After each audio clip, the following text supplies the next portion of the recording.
আমার সামনে একটি বই দেখতে পাচ্ছেন। এটি আমার প্রথম প্রকাশিত কবিতার বই। হ্যাঁ, আমি নাজমা বেগম বলছি। আমার কবিতার বইয়ের নাম হৃদয়ে অনুরণন। স্কুল জীবন থেকে লেখালেখি করলেও বই প্রকাশ করা হয়নি এত বছর।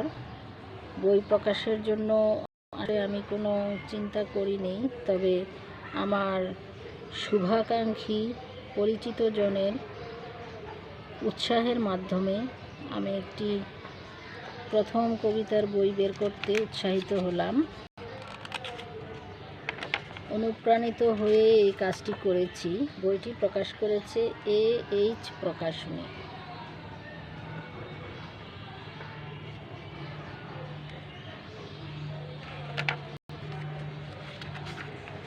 বইটির প্রচ্ছদ এঁকেছে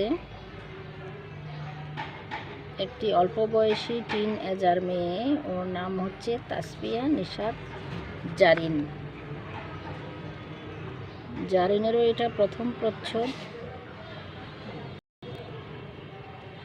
বইটি অমর 21 বইমেলায় পাওয়া যাচ্ছে।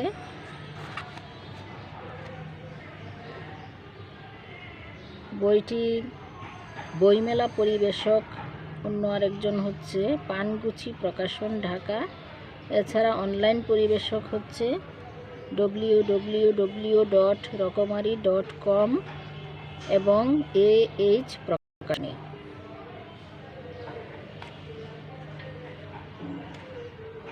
বইটি আমি উৎসর্গ করেছি যারা কবিতা পছন্দ করেন, যারা বই কিনেন এবং একাগ্র চিত্তে বই পাঠ করেন তাদের জন্য। অনেকেই কবিতা পছন্দ করে। কবিতা হচ্ছে মনের কথা, বিশেষ শব্দ শৈলীর মাধ্যমে যেটা মনের ভাব প্রকাশ করা হয় সেটাই হচ্ছে কবিতা, এবং তাতে একটা মেসেজ থাকে।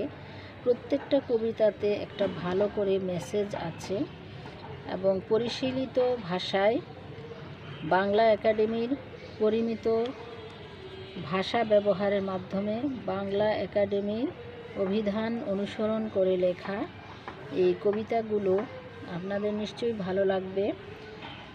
পরিমার্জিত কবিতা। এখানে মোট 64টি কবিতা রয়েছে, এবং 64টি কবিতার মধ্যে 64 ধরনের মেসেজ পাবেন। কবিতাগুলোর শেষে কবিতা লেখার তারিখ দিয়ে দেওয়া আছে। বোঝা যাবে যে কোন সময়ের কোন ধরনের ভাব প্রকাশ পেয়েছে। এখানে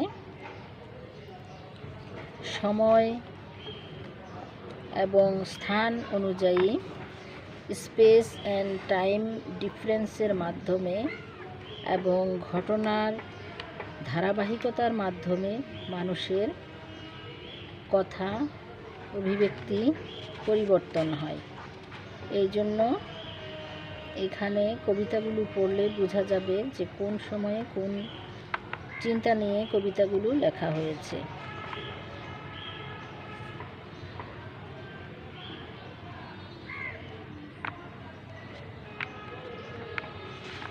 যারা কবিতা পছন্দ করেন বইটি সংগ্রহে রাখতে পারেন।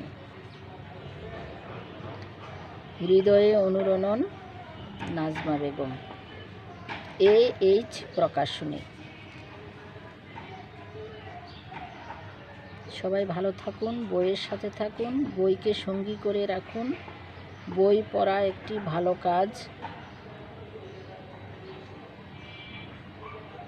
বই হোক আপনাদের চিরসঙ্গী। আল্লাহ হাফেজ।